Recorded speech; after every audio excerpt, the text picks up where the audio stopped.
শনিশ্চর অমাবস্যায় কি করবেন কি করবেন না। বন্ধুরা, শনিশ্চর অমাবস্যা আগামী 30শে নভেম্বর এবং 1লা ডিসেম্বর।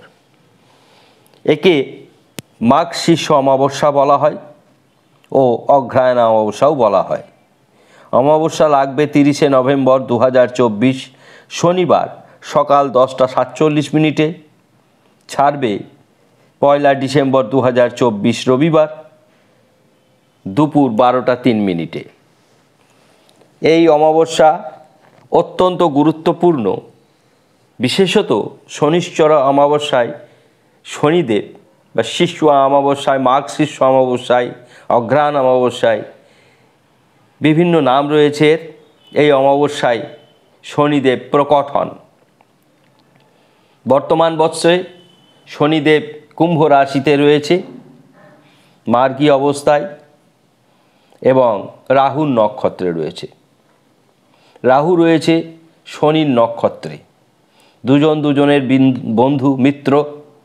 সুতরাং শনিদেবের ক্ষমতা অত্যন্ত বৃদ্ধি পেয়েছে। গ্রহেদের বিন্যাস অনুসারেও তার মিত্র গ্রহরা খুব ভালো অবস্থায় রয়েছে।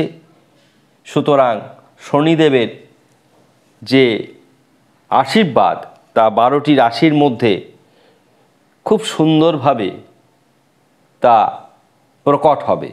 অর্থাৎ আপনারা চাইলে শনিশ্চর অমাবস্যায় বিশেষ কিছু বিধি আছে, সেগুলি করলে শনিদেবের আশীর্বাদ পাবেন। শনিদেব একটি সাত্ত্বিক গ্রহ, অত্যন্ত ন্যায়নিষ্ঠার প্রতীক এবং কর্মপতি দেবতা, কর্মপতি গ্রহ। আমরা যখন এই শনিশ্চর অমাবস্যা 30শে নভেম্বর, যখন আমরা 30শে নভেম্বর শনিশ্চর অমাবস্যা পড়েছে, গ্রহেদের বিন্যাস দেখছি।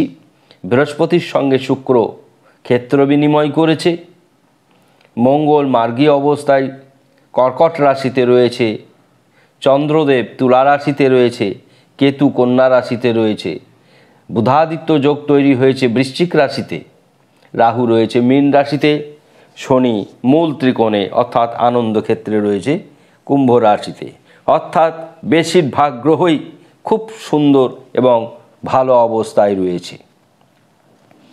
শনিশ্চর অমাবস্যায় আপনারা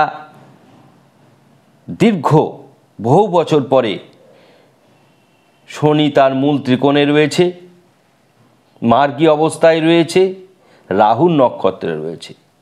ঠিক অনুরূপভাবে তার মিত্র গ্রহ শুক্রদেব ক্ষেত্র বিনিময় করে শক্তি বৃদ্ধি করেছে। রাহু শনির নক্ষত্রে থেকে অর্থাৎ শনির ধন স্থানে শনির নক্ষত্র থেকে অনেক ক্ষমতা বৃদ্ধি পেয়েছে। এই সমস্ত কারণে শনিশ্চর অমাবস্যায় আপনাদের সমস্ত আশা আকাঙ্ক্ষা পূরণ হতে পারে।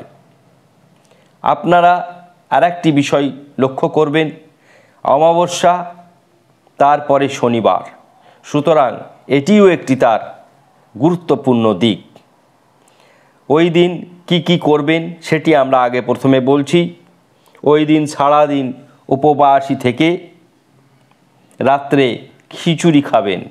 খিচুড়ি শনিদেবের অত্যন্ত প্রিয় জিনিস। উপবাস বলতে শুধুমাত্র ফল জল ইত্যাদি খেতে পারেন, একেই আমরা উপবাস বলি। চা খেতে পারবেন। 2, ছাতা ও নারকেল পূজারীকে দান করবেন। শনি মন্দিরের যিনি পুজো করেন তাকে দান করবেন, অথবা যদি তা না পারেন তাহলে যে কোনো ব্রাহ্মণকে দান করবেন ছাতা বা নারকেল। 3, ওই দিন কোনোরূপভাবে আপনারা নীল পোশাক ছাড়া অন্য পোশাক পরিধান করবেন না। অর্থাৎ নীল পোশাক, সাদা পোশাক, হলুদ পোশাক ইত্যাদি পোশাকই বেশি পরবেন। অপরাজিতার মালা বড় ঠাকুরের গলায় পরাবেন এবং দক্ষিণাকালীকে, তার ইষ্টদেবীকে জবা ফুলের মালা পরাবেন। 5 মায়ের চরণে শৃঙ্গার দ্রব্য অর্পণ করবেন, অর্থাৎ শাখা, সিঁদুর, আলতা ইত্যাদি, গন্ধদ্রব্য ইত্যাদি জিনিস মা কালীর চরণে অর্পণ করবেন। শুদ্ধ চিত্তে দক্ষিণাকালীর বীজমন্ত্র করবেন। ওং ক্রিং হ্রিং হ্রিং দক্ষিণে কালীকে স্বাহা। ওং ক্রিং হ্রিং হ্রিং দক্ষিণে কালীকে স্বাহা।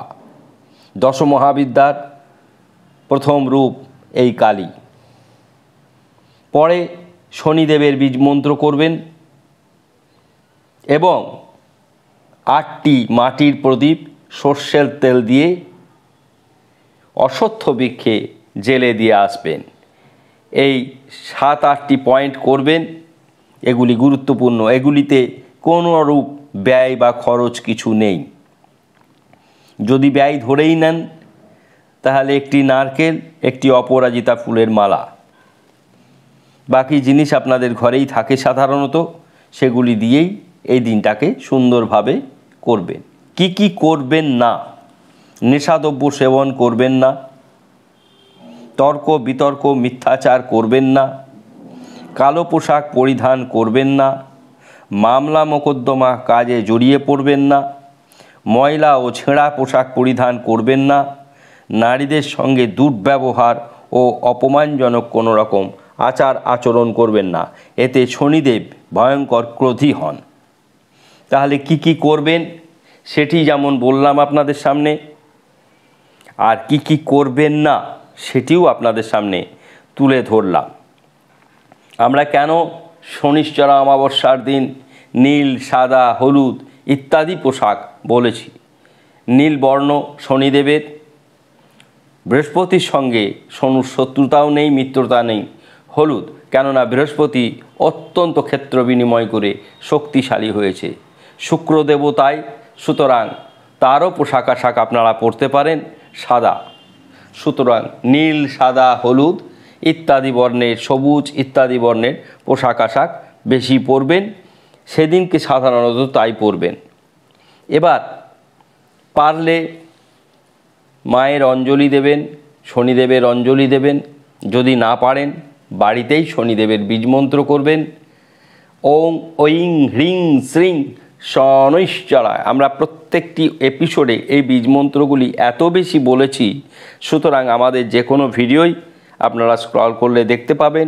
এছাড়া যদি কেউ খুঁজে না পান, আমাদের ওয়েবসাইট www.apnc.co.in গিয়ে সার্চ করবেন, আপনারা নবগ্রহ উপাচার বলে একটি জায়গা পাবেন, সেখানে সমস্ত এই বীজমন্ত্রগুলি আছে।